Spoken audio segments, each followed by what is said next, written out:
আজকের গল্প মিঠু রায় চক্রবর্তীর লেখা মেয়ে ছেলে। থানাতে বসে ডিউটি করছে এএসআই মণিকুন্তলা রায়। আজকে তার নাইট ডিউটি আছে। হঠাৎ কাঁদতে কাঁদতে থানার ভিতরে হাজির হন একজন অতি বৃদ্ধ ভদ্রলোক। এদিক ওদিক অসহায়ভাবে তাকাতে তাকাতে বলেন, এখানে পুলিশ অফিসার কে আছেন? একটু আমার সঙ্গে চলুন, আমার মেয়েটাকে ওরা মেরে ফেলেছে, চলুন একটু। মণিকুন্তলা তাকে সামনের চেয়ারে বসতে বলে জিজ্ঞাসা করে, বলুন, আমি এখন থানার অন ডিউটি অফিসার, কি সমস্যা আমাকে খুলে বলুন। মণিকুন্তলার দিকে অবিশ্বাসের ভঙ্গিতে তাকিয়ে দেখেন অবনীবাবু। এই মেয়েটা পুলিশ? এ যে তার অভাগী মেয়ে জাহ্নবীর বয়সী। হঠাৎ চেয়ার থেকে উঠে দাঁড়িয়ে মণিকুন্তলার হাত দুটো ধরে ঝরঝর করে কেঁদে ফেলেন অবনীবাবু। তুমি কিছু করো মা, আমার মেয়েটাকে ওরা মেরে ফেলেছে, তুমি ওদের শাস্তি দাও।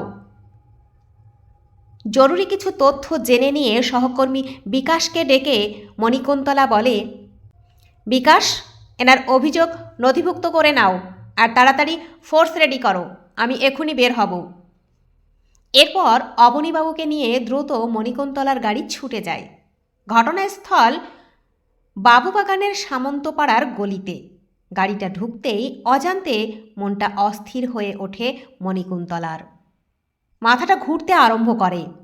একটু পরেই তার সমস্ত আশঙ্কা সত্যি করে লাল হলুদ দোতলা বাড়িটার সামনে গাড়িটা থামায় মোহন। গেট খুলে ভেতরে ঢুকতেই বেশ কিছু পুরনো কথা মনে পড়ে যায় তার। পুরানো স্মৃতি মাথাতে সিনেমার ছবির মতো ভেসে ওঠে।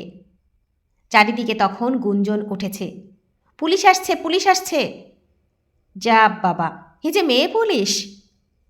না না, মহিলা হলে কি হবে, আমাদের থানার নতুন পুলিশ অফিসার মণিকুন্তলা রায় 10টা পুরুষ অফিসারের সমান, ভীষণ কড়া অফিসার। মেয়ের কোনো গুণই ওর মধ্যে নেই। আগে যে যে থানায় পোস্টিং ছিলেন সেই এলাকার সব দাগি অপরাধী, ছিচকে অপরাধী সবাই ম্যাডামকে জমের মতো ভয় করত। ম্যাডাম কোনো অপরাধীকে সামান্যতম প্রশ্রয় দেন না। দেখো এবার এদের মা ছেলের ঠিক সাজা হবে। অনেক জ্বালিয়েছে বেচারা নিরীহ বউটাকে। অফিসার মণিকুন্তলা রায়কে এরা চেনে না। ততক্ষণে ভেতরে কি ঘটতে চলেছে মোটামুটি বুঝে নিয়েছে মণিকুন্তলা। নিজের পুরনো দুর্বলতা ঝেড়ে ফেলে দিয়ে নিজেকে কাঠিন্য ও কর্তব্যের আবরণে মুড়ে ফেলে। বাড়ির ভিতরে ঢুকে দেখে ড্রয়িং রুমের মেঝেতে শোয়ানো আছে অবনীবাবুর ছোট মেয়ে জাহ্নবীর মৃতদেহ। সোফায় চুপচাপ বসে মণিকুন্তলার দিকে তীক্ষ্ণ দৃষ্টিতে তাকায় জাহ্নবীর স্বামী সুমন্ত এবং শাশুড়ি অনুরাধা দেবী। মণিকুন্তলা তাদের দিকে একবার তাচ্ছিল্যে দৃষ্টি দিয়ে পেশাদারি দক্ষতায় ঘটনার ভিতর ডুবে যায়। অবনীবাবু কেঁদে বলেন, মা, মা গো, তুমি দেখো মেয়েটাকে আমার এই চরিত্রহীন ভণ্ড লম্পট ছেলে ও তার দজ্জাল মা মিলে শেষ করে দিল। পঞ্চায়েতে ভালো চাকুরে সুমন্তর সঙ্গে আমি আমার ছোট মেয়ে জাহ্নবীর বিয়ে দিয়েছিলাম, নগদ 3.5 লক্ষ টাকা পণ দিয়ে। প্রথমেরা মেয়ের সঙ্গে ভালো ব্যবহার করত, তবে মেয়েকে আমার বাড়ি থেকে বের হতে দিত না, বাপের বাড়িতেও পাঠাতো না। সুমন্ত সাথে করে নিয়ে যেত, নিয়ে আসতো।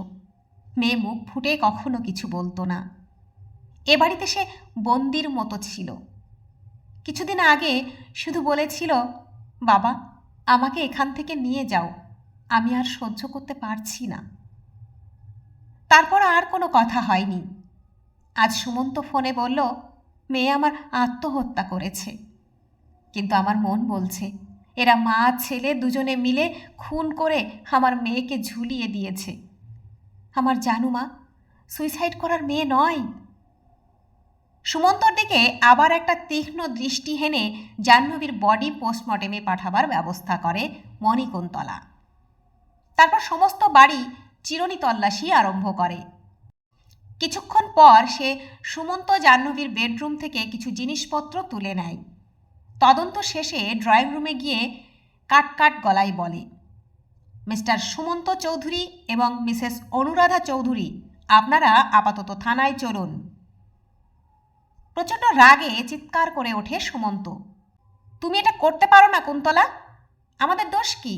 কি অপরাধ করেছি আমি আর আমার মা যে তুমি আমাদের থানায় নিয়ে যাবে? জাহ্নবী আত্মহত্যা করেছে, এজন্য আমরা কেউ দায়ী নই। সুমন্তর কথা শুনে ঘরে উপস্থিত ওদের পাড়ার সবাই অবাক হয়ে গেছে। পুলিশ অফিসারকে তুমি করে ধমকে কথা বলছে সুমন্ত? কেসটা কি? সবাই ওর মুখের দিকে তাকাচ্ছে। সুমন্তর কথা শুনে অত্যন্ত দৃঢ় স্বরে মণিকুন্তলা বলে,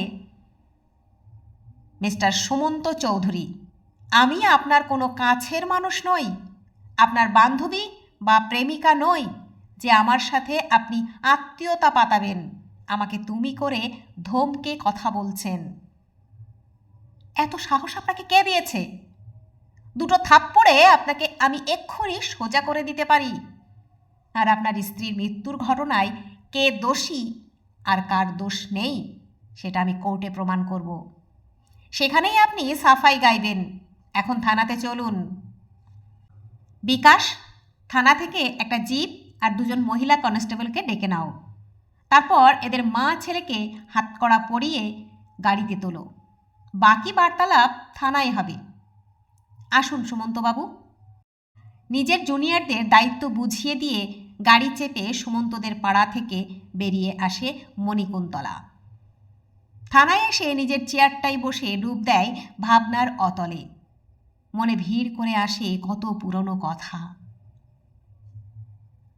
পরপর 4 মেয়ের পর একটি পুত্র কামনায় আবার সন্তান ধারণ করেন সুতপা দেবী। আর সেবারও 5ম কন্যার জন্ম দেন। 5 বারের কন্যাটিকে দেখে কেউই খুশি হননি। হতাশ সনাতনবাবু মেয়ের জন্মলগ্নেই প্রতিজ্ঞা করেন, মেয়ে হলে কি হবে, একে আমি আমার ছেলে হিসেবে তৈরি করব, ছেলের মতো মানুষ করব, এই হবে আমার ছেলে। পরিবারের অনাহুত এই কন্যার নাম হাসপাতালে নার্স দিদি রাখেন মণিকুন্তলা, তবে বাবা ডাকত মণি বেটা।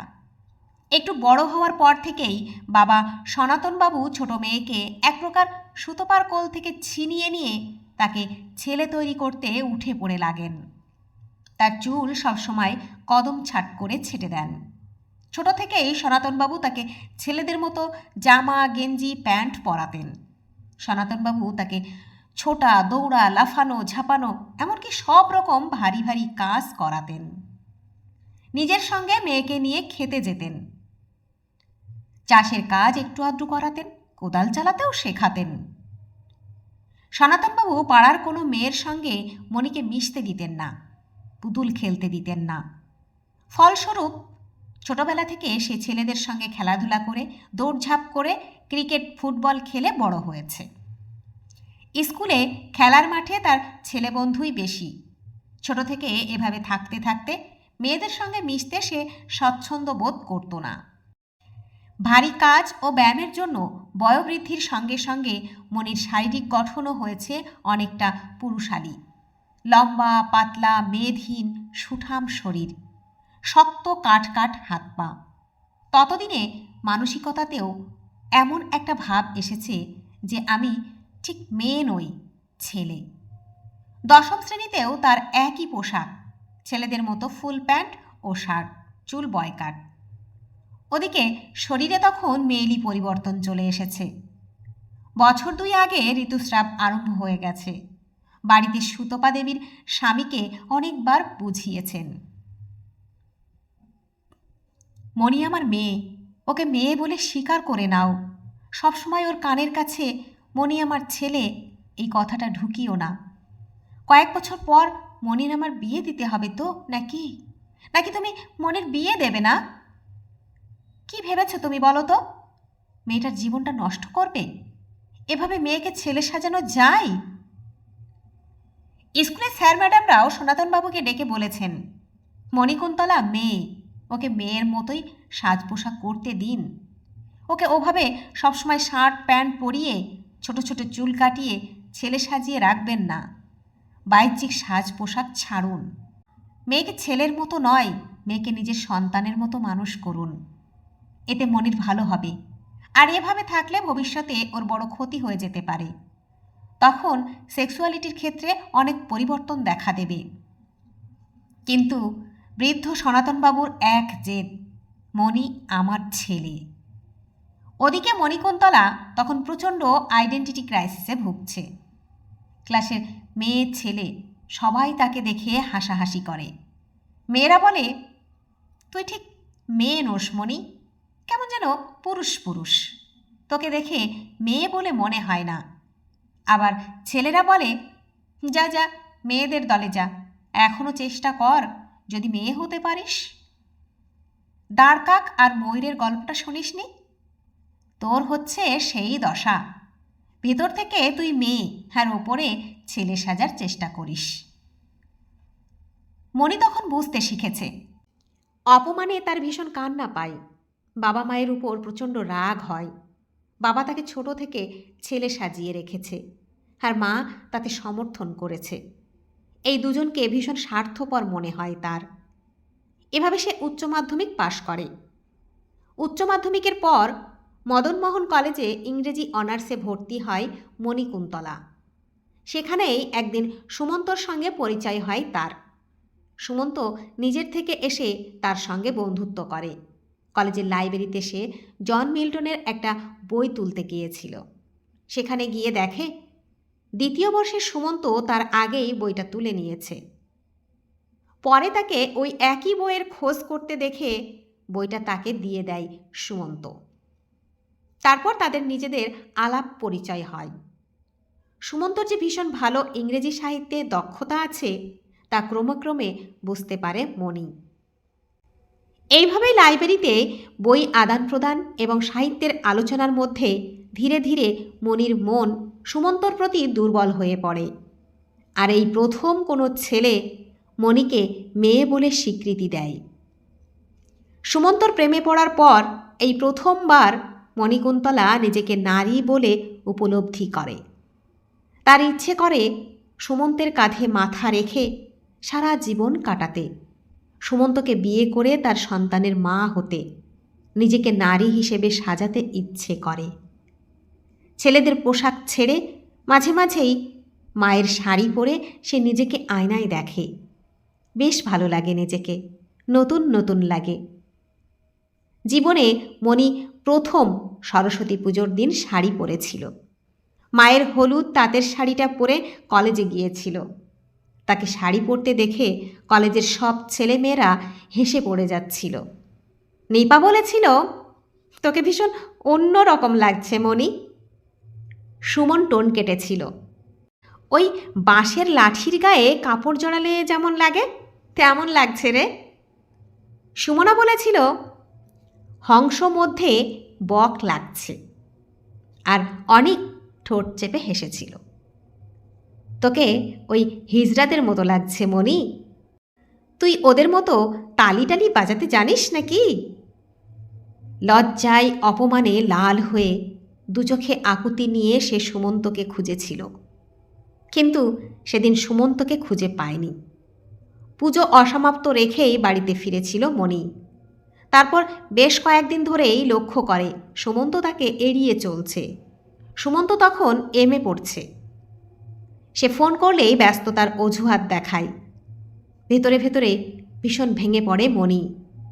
সুমন্ত তার জীবনের প্রথম প্রেম। সে কিভাবে মেনে নেবে সুমন্তর এই অবহেলা? তাই একদিন সুমন্তর এক বন্ধুর কাছ থেকে ওদের বাড়ির ঠিকানাটা নিয়ে সরাসরি সুমন্তর বাড়িতে পৌঁছায় মণি। ওর বাড়িতে গিয়ে জানতে পারে সেদিনই সুমন্তর জন্মদিন। বাড়িতে অনেক লোক উপস্থিত আছে। সবাই তার দিকে অবাক হয়ে তাকায়। সেদিন সে একটা সাদা শার্ট আর জিন্স পরে সুমন্তদের বাড়িতে গিয়েছিল। তাকে দেখেই ভীষণ বিরক্ত হয় সুমন্ত।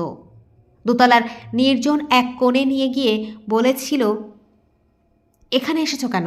আমি কি তোমাকে নেমন্তন্ন করেছি? কি ভেবে আমার বাড়িতে চলে এলে? অভিমানে চোখে জল চলে আসে তার। আহত স্বরে বলে, কেন আসতে পারি না সুমন্ত? আমি তো তোমাকে ভালোবাসি। বিয়ের পরে তো তুমি আমাকে এ বাড়িতেই আনবে নাকি? চমকে উঠে সুমন্ত বলে, বিয়ে? তোমাকে? কি ভেবেছ তুমি মণি? একবার নিজের চেহারাটা দেখেছ? তুমি আদেও মেয়ে তো? কি আছে কি তোমার শরীরে? কি বলছো তুমি সুমন্ত? তুমি আমাকে ভালোবাসো না? অবাক বিস্ময়ে বলে মণিকুন্তলা। হঠাৎ সেখানে চলে আসেন অনুরাধা দেবী।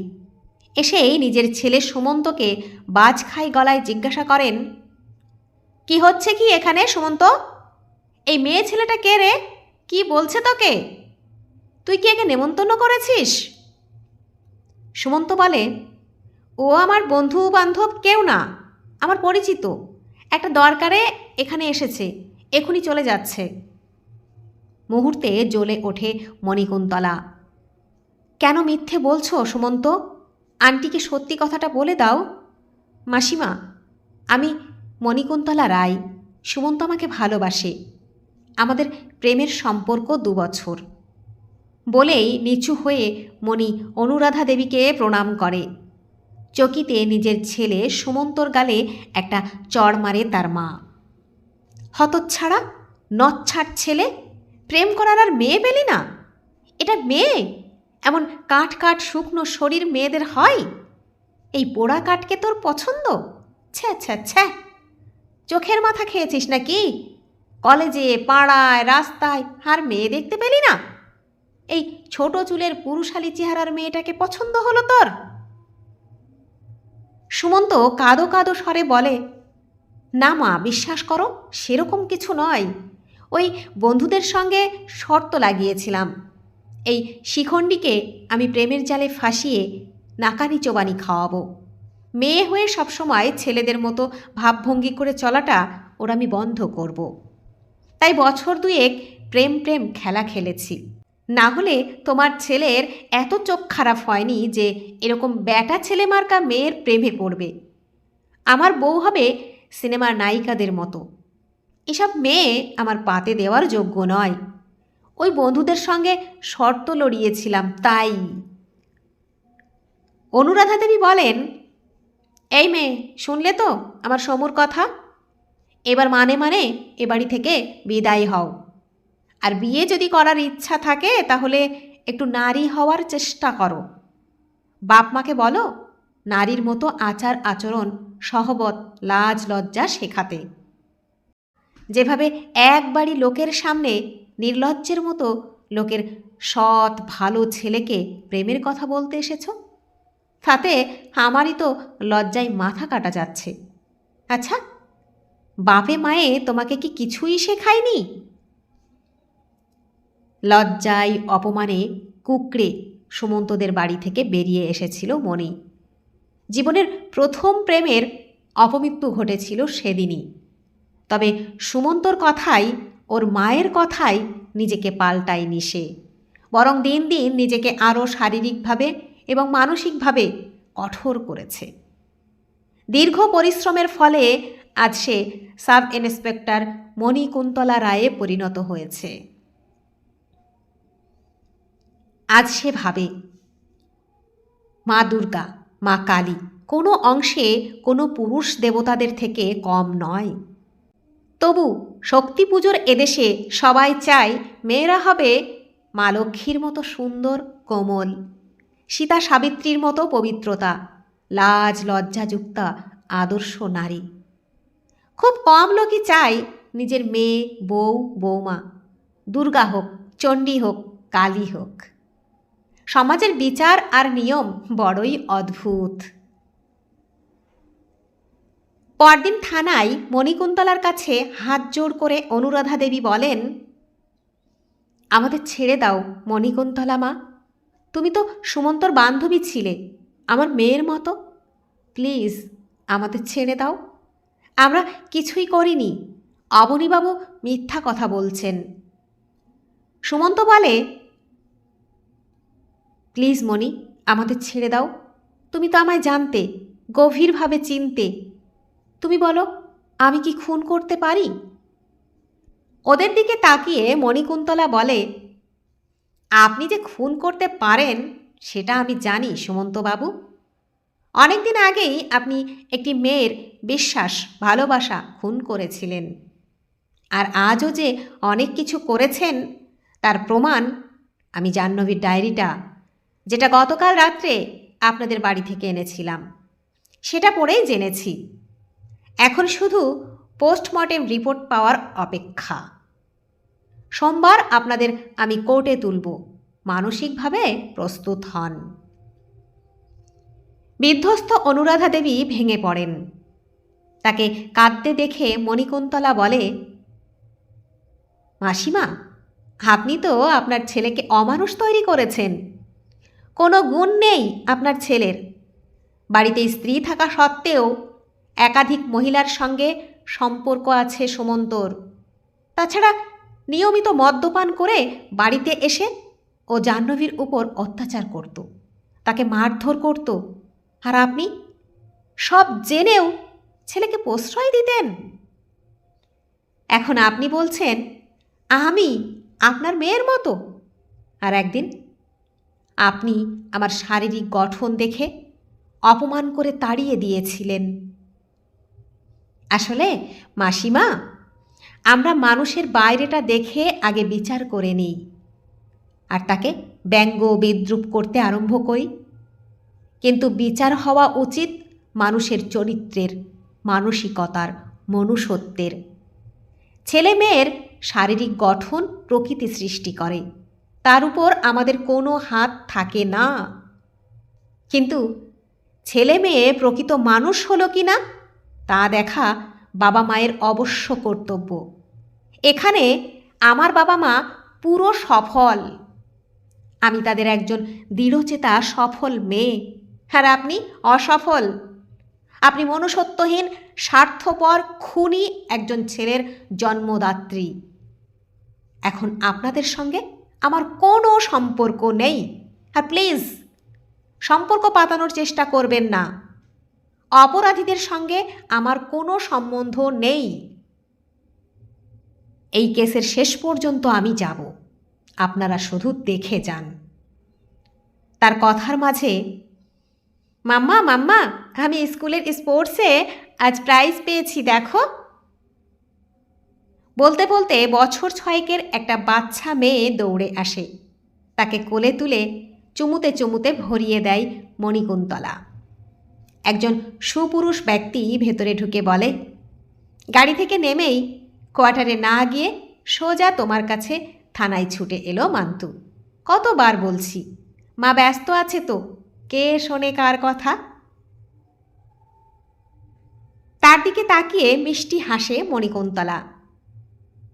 কিছুক্ষণ পর সুমন্তর দিকে তাকিয়ে মণিকুন্তলা বলে, একটু আগে যে এসেছিল সে রথিন, আমার স্বামী, আর মান্থু আমার মেয়ে।